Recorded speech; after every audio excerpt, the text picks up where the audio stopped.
Okay, hey everybody. It is weird to be standing in front of 26-100. I think the last time I was here, I was a freshman and I was in Saturday's class. So I don't know. Hopefully I'll get used to it before we get too far. So as background on me, when I was at MIT, I lived in EC Pica off campus. I don't know. I lived almost everywhere. I was course one. I started Mobi pretty much straight out of MIT. And then I've grown it extremely, or I guess I shouldn't say I, so the team, we've grown it really, really slowly. I think a lot of times when people talk about startups, they talk about companies that like one day they're an idea and then next year they're like worth $1 billion. And we definitely haven't taken that trajectory. We were 3 people for a long time. 2 of my co-founders were finishing their PhDs, and it took them 3 years after I met them to finish their PhDs. And they were international students, so I couldn't pay them. So we've basically grown the company over the last 12 years. Today we're about 55 people. Some of the people on the team are on the screen behind me. We're still majority MIT.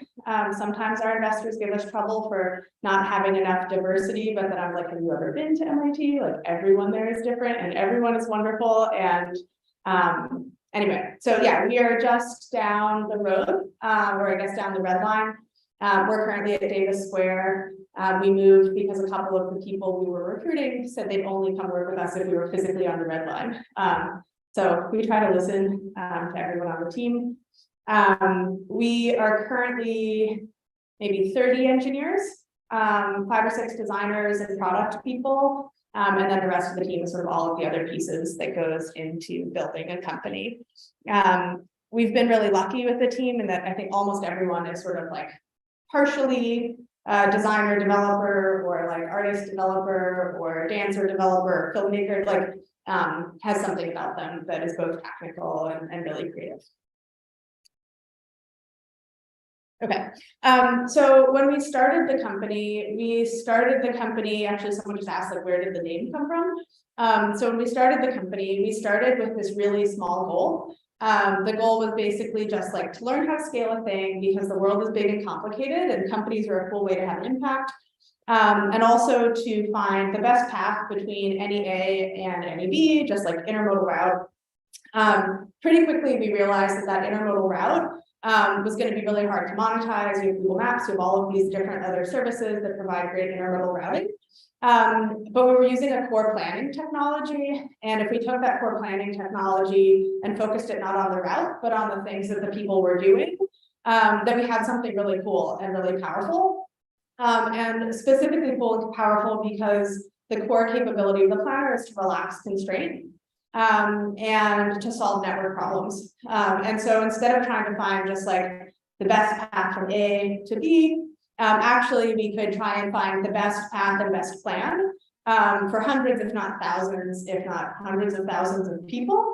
And the use case, the long-term goal with the company is to be able to take the planning technology and point it at really big network problems. So I have on the screen a picture of fire.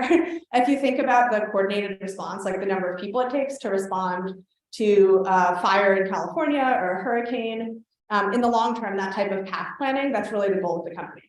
That said, today I'm going to talk about where we are right now, which is maybe going to sound really different, but is sort of, I don't know, I'd say like step 1.5 along the trajectory of getting to the point where we can tackle these really big global problems.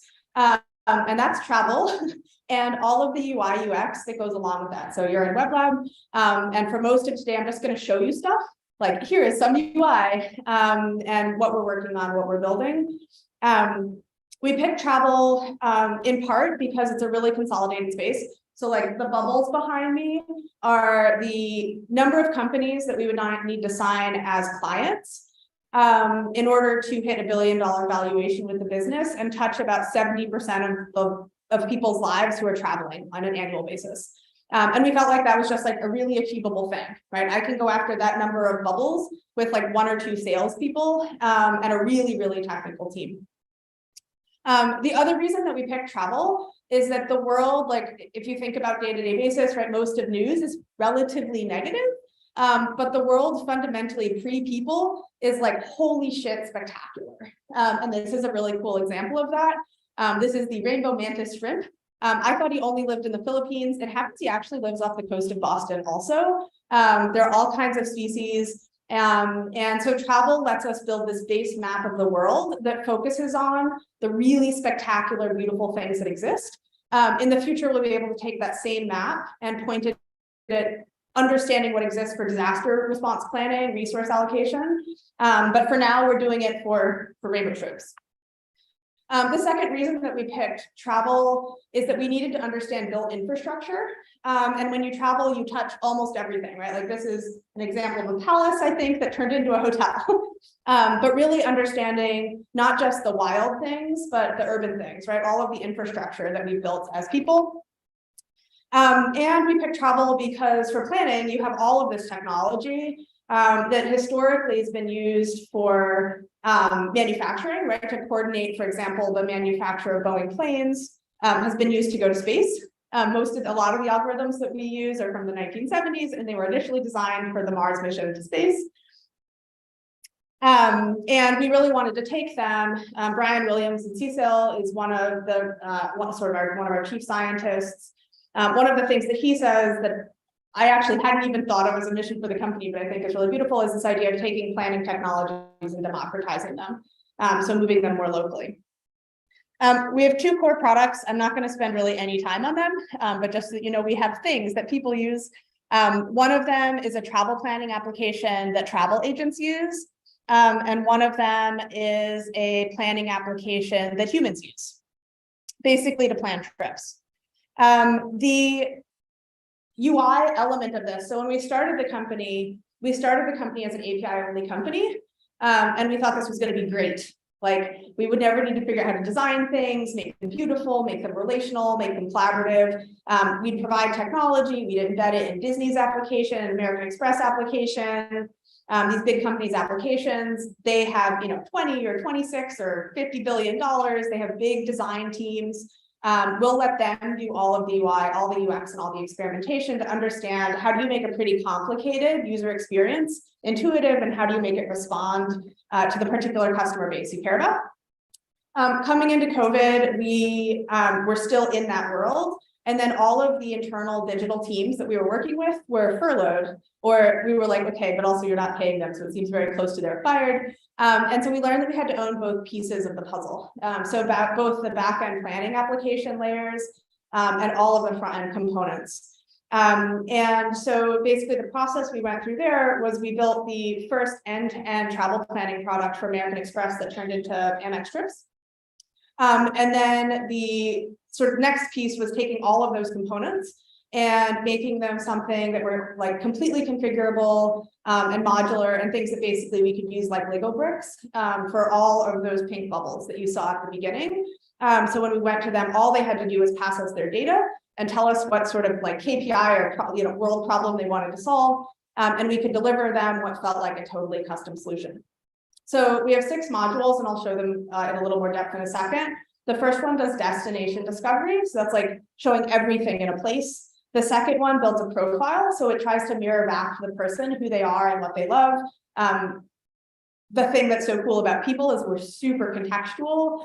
We love all kinds of things at different times of day in different places. And so if you ask somebody what they love, right, they're going to give you 1,000th of who they are. And so this piece of the UI really tries to get at that. The third piece is an exploration piece that allows you to really sort of explore the world.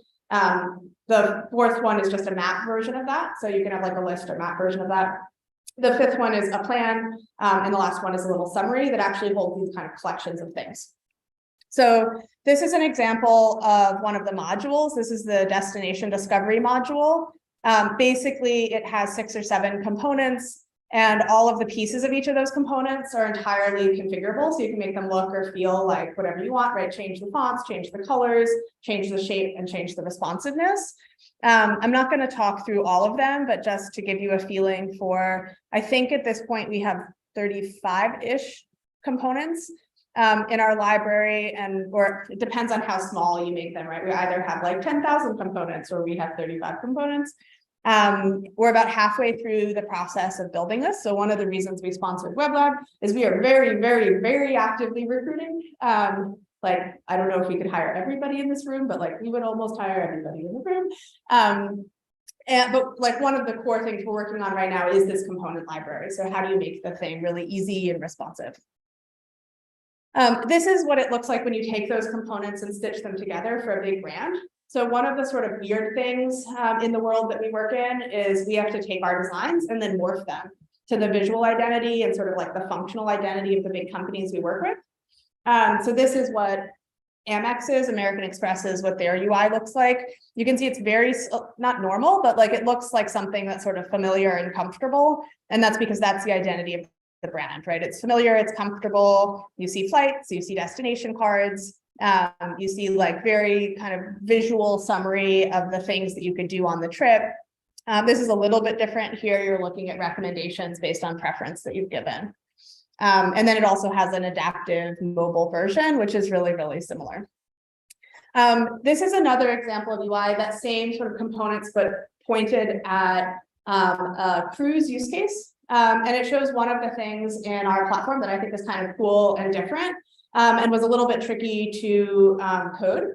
So basically we have this notion of chain preference when you're looking for something, that you're not just in this case, like looking for river routes or heritage sites, that you look for really specific things. So you might look for them in a place, you might look for them in an ecosystem, you might look for them to have a particular feature. You might want, I don't know, a river cruise with tacos and clams or something. And all of the UI is designed to really take these very specific preferences to make really detailed recommendations back. The rest of this is just to give you sort of, I know I went through it quickly, but to give you a sense that like two very different use cases are using very similar componentry. This is one of the components that was specific to a cruise use case. So one of the things that's different, we do planning.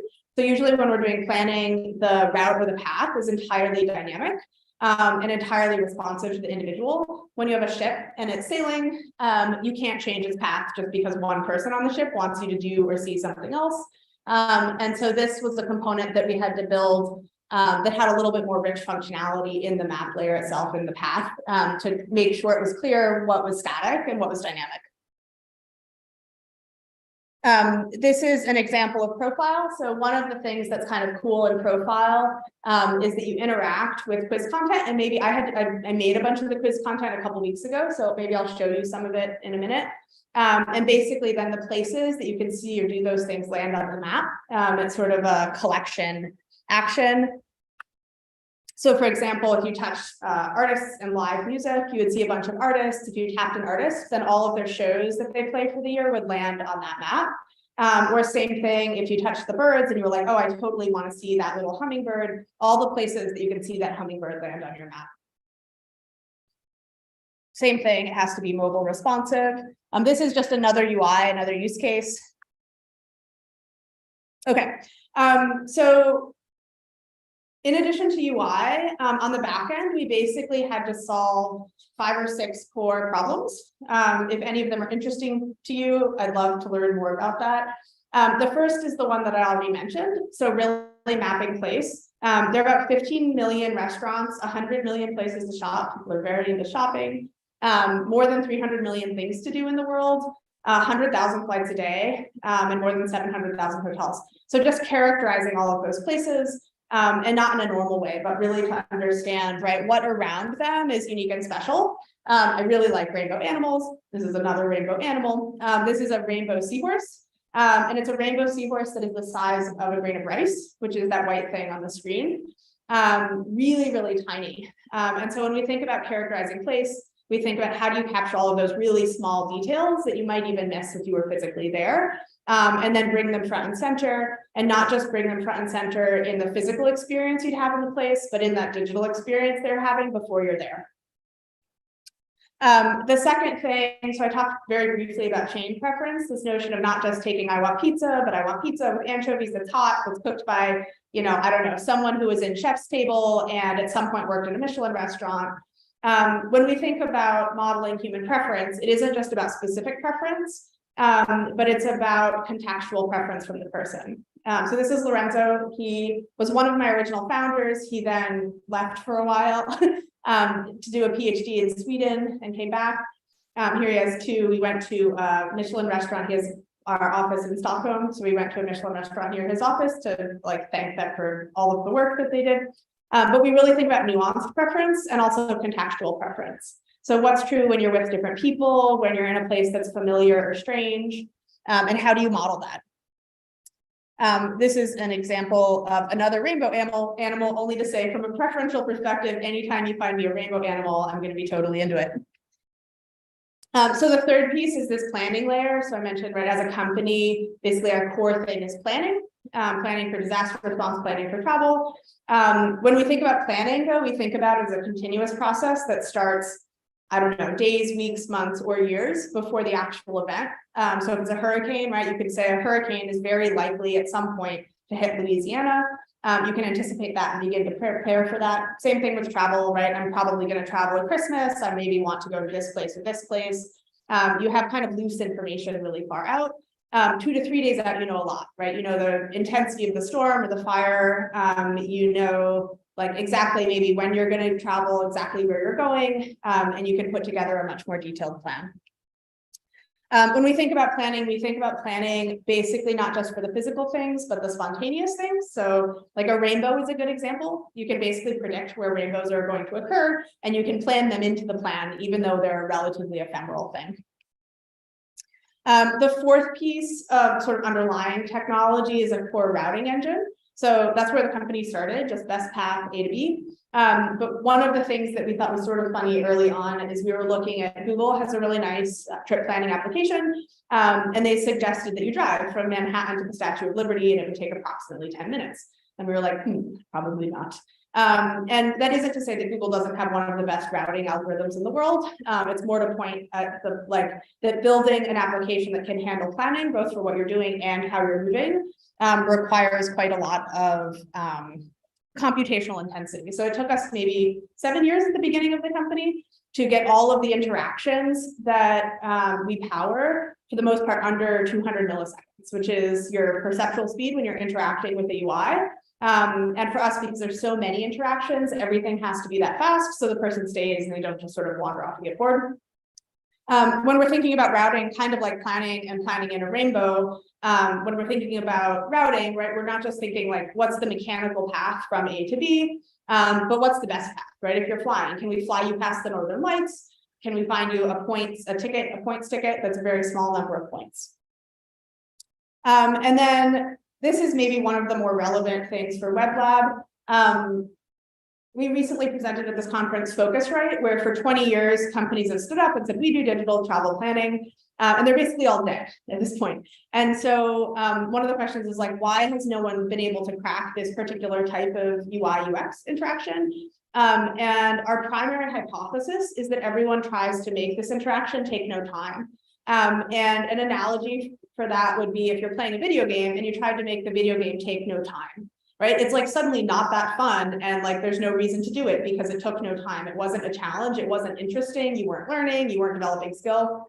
And so for us, when we think about UI UX, we think about that similarly, right? That effectively there should be like no limit to the depth of sort of like ways in which you can understand the rules of the game and leverage them to your benefit. We did some user research, and we found that people who hate travel planning still spend like 8 hours doing it, even if it's just a weekend. And people who love it will spend upwards of 100 hours. So it's a real challenge to build a UI that can support that amount of time and exploration. So the next thing I want to show you is how we go a little bit deeper into how we think about place. So this is a map of Switzerland.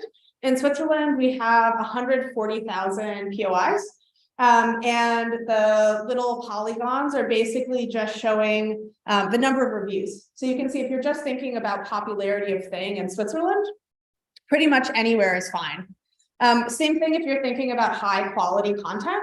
So all of the dark green on the map is a place in Switzerland that has something that has 5 stars, right? Pretty much all of Switzerland, plus or minus your interests, has something that people really like.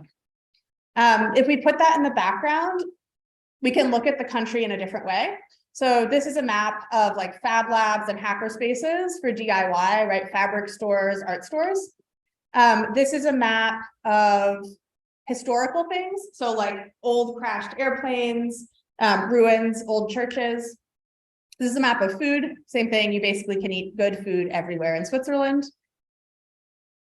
And then this is a map as we start to think about the user's preferences or interaction with the UI. If you're in the room, you can't quite see it because the little, I guess nobody can quite see it because the little video is sitting over part of the preferences. But basically underneath you can see, right, the person's looked for a library, glaciers, a mountain hut, paragliding. And so you're starting to see the country collapse into a search space that's small enough that you can start to render results. This is one of the ways that we take that space and collapse it further. So this is just a mapping of those POIs, which are good in sun and which of them are good in rain. We have about 100 features that help us to decide which of those places is really good to recommend.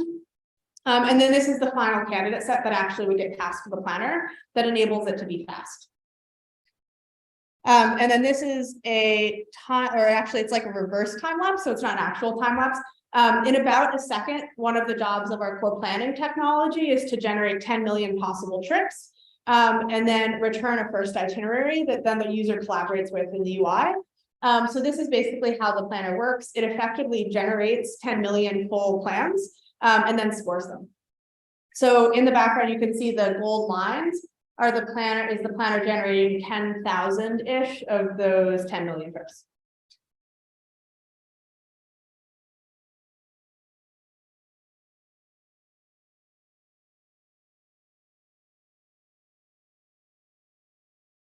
Okay, I think I might do two things and then I was going to open it up to questions. So the first one is just talking about like all of the UI looks fun and pretty, but there's some like very small details in how we made the design choices that made implementation tricky. One example of that are these visual preferences. So our system actually has 6,000 visual preferences that the user could give, depending on where they tab around in the UI. And so one of the tasks that meant we had to fulfill was to generate 6,000 completely licensable images that when this small, right, like this is zoomed way in, when tiny, accurately represented 6,000 things. And doing that took months, right? So as we're thinking about UI UX, right, some of the decisions that we've made have generated huge quantities of work on our side. Another example of that is the quiz interaction, which I think I'll do with all of you just for fun, as long as I can find it.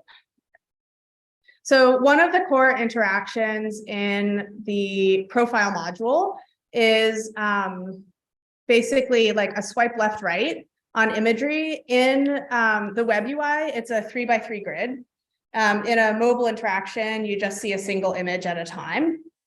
And to make this a tiny bit interactive, basically, you're going to look at the bird and you're going to just raise your hand if you would like to find this bird somewhere in the world. And if you're on the live stream, you could just do this for yourself, I guess, quietly.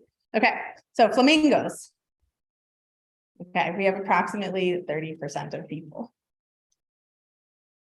Barn owl. Very similar people. I think what I could actually tell from this is like which of you are into birds. Cranes. Weird vulture dude. Less people are into the weird vulture dude. Okay, weird vulture dude is one of my more favorite birds. This beautiful European bee eater. New people, yay. Golden pheasant. Golden pheasant is winning. Gaudian finch.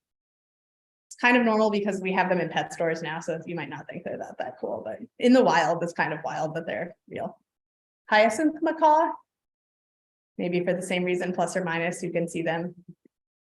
This is not the best picture of an Indian roller. This is a weird bird. Okay, we have at least a couple people. Toucan, medium. Lilac, breasted roller, plus or minus. This is my favorite bird. I guess I'm biasing the answers. Little Indian kingfisher. Puffin? Quetzal bird. Not everybody wants to see a quetzal bird. That's sort of sad. This is a bird that only lives in the cloud forests of Costa Rica. So very, very rare. But if you're in a cloud forest in Costa Rica, not at all rare. It's pretty easy to see them. Shoebill? Yeah, he's super weird. I think he's extremely prehistoric. I actually don't know that much about his evolution. Snowy owl. Snowy owl is always a favorite. Sun conure? This is not a great picture of a sun conure, but. Okay, last one, other type of kingfisher. Okay, cool. Yeah, so that's a little bit about Mobi. It's a little bit of the UI. I can definitely open or go back to any of the slides previously, or otherwise I was thinking I'd just take questions.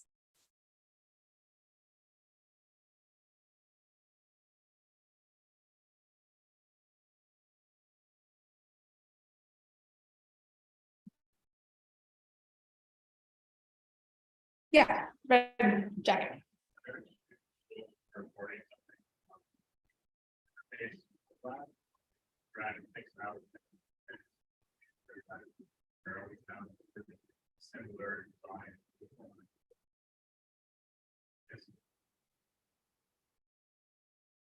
Yeah, it's a good question. So basically the process that we took to decide how to handle the configurability of the web components on mobile was first to design the whole experience just for mobile. And then to figure out where there were components that had to be built from scratch for that device size.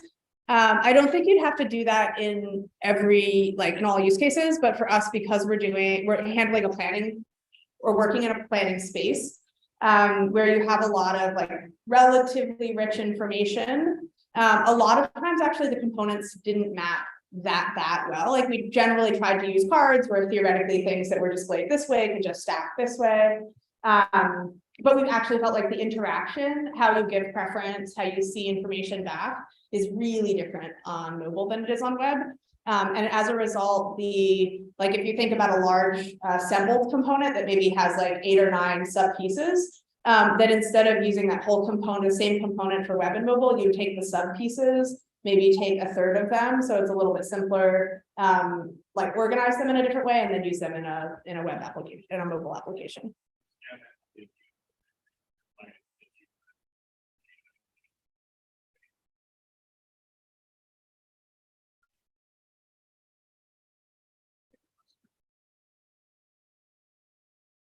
Yeah.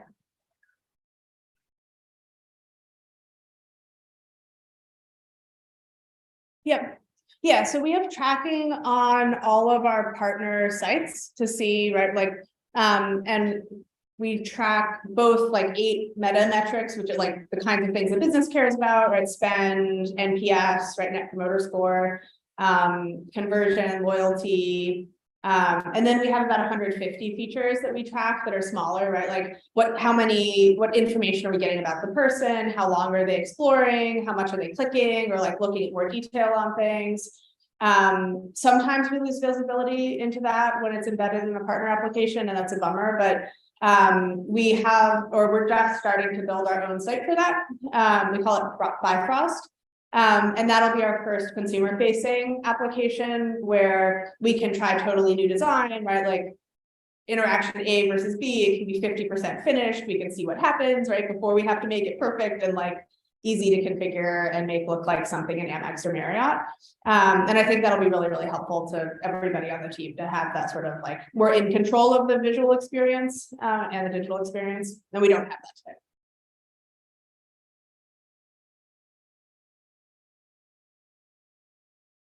Yeah.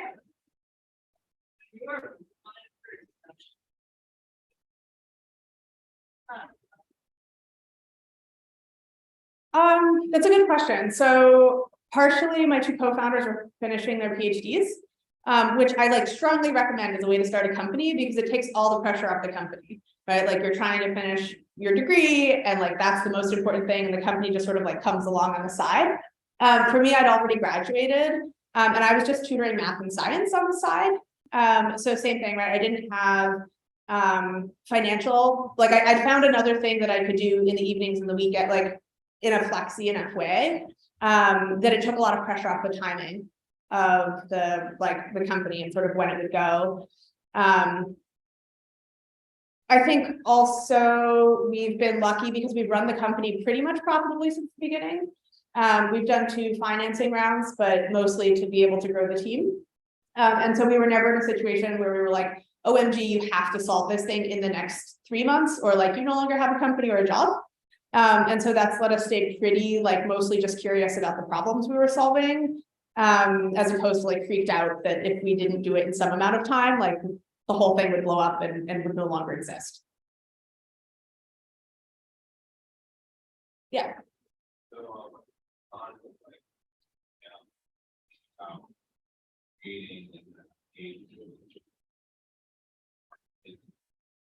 How does that work? How do you compare that?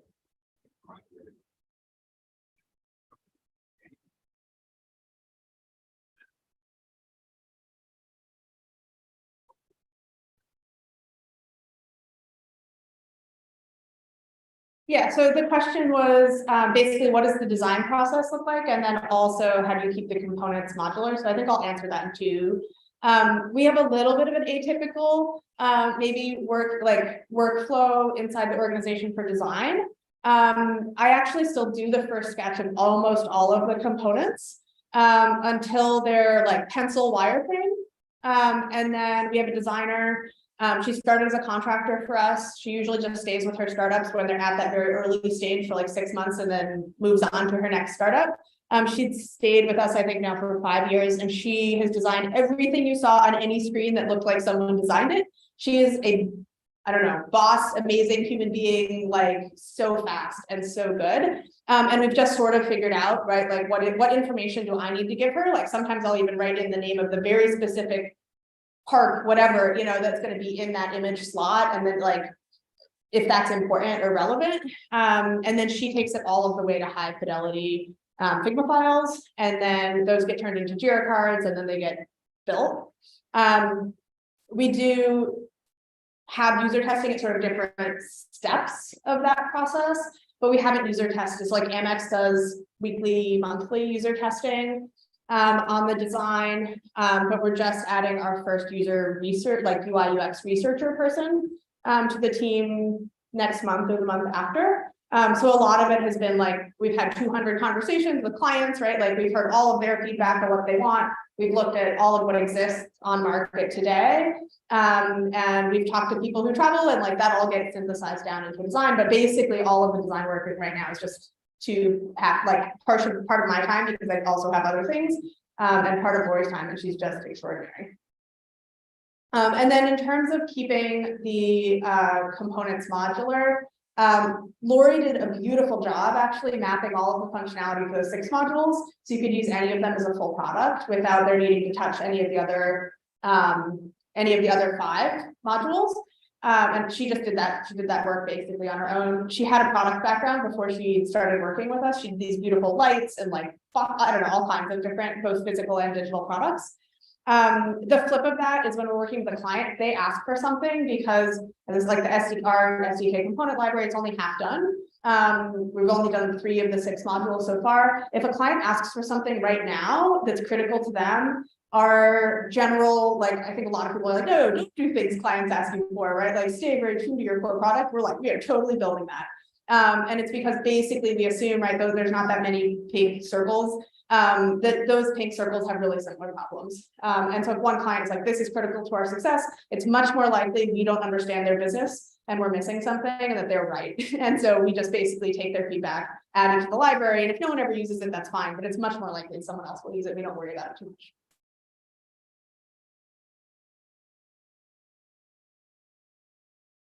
Does anybody who's on Zoom have questions?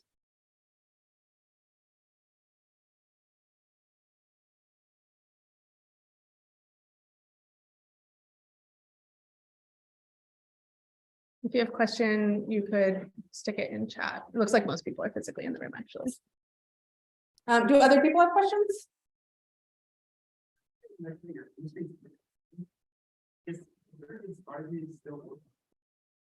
I don't know that the industry is challenging. So like one of the reasons we picked travel is it's 10% of global GDP and the largest employer. It's like just a really big consolidated space. I think the thing that is maybe the like challenging part of it is I would say generally everyone on the team is going to be psyched when we are like planning to like do disaster response when a hurricane hits a city or a fire rolls in. And so for us, really, I think one of the challenges has been making sure we have enough people on the team who really deeply love the core problem we're solving right now, that the UI is responding to right now, such that we do the very best job by the problem we're trying to solve in this moment in time. But the clients that we work with are all in some ways like a really good fit, right? Because they're really excellent at operating a plane or a ship or a hotel or a whatever large country, whatever sort of large physical entity they own and operate. But digital is new enough, right? We have one little slide that we show sometimes that says like, right, the earth has been evolving for like 4.3 billion years and we've had iPhones for like 15 or something. So it makes sense that digital is still pretty nascent, right? Like their mental model is like Google and Apple are the best things that will ever exist. And we're like, actually digital technology is approximately 2 years old, right? So like you can definitely lean in and use your creativity and imagination to like see a world that is different than the world digitally that we're working in today. And because they don't have huge internal digital resources, there's space for a company that's sort of as small as ours to play a sort of outsized role. And that's been pretty cool, right? To be able to go into an organization. I think one of the companies we work with, they're like, we have 2,500 engineers. One of them was like, but you know, like that number is very small. We have way more than that. You know, we have 55 people and 6 people working with them. But we can still make a pretty substantial difference and change in the digital experience that all of their customers have.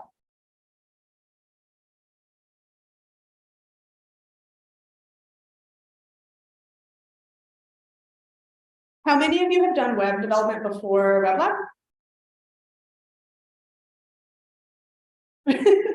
Awesome.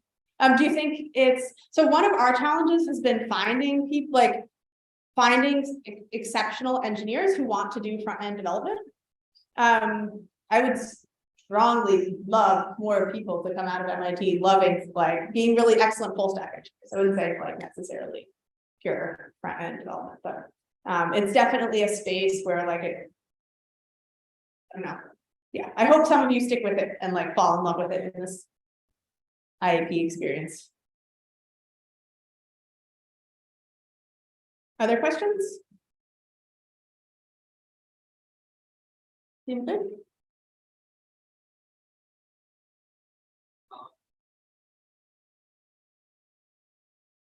I'm happy to talk more about random things, but I definitely don't need to.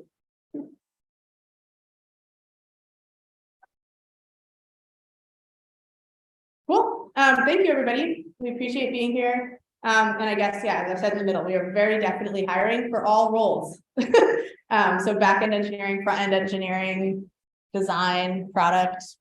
And many of our people we've hired like 2 to 3 years before they joined the team. Some people like, I guess like my co-founders were finishing their PhDs. Some people were in undergrad. Some people were finishing a master's program. Basically, anytime we find cool people who like what we're doing, yeah, we usually match them to a role, and then that evolves usually by the time they actually show up. So yeah, hopefully I'll get to meet more of you in the future.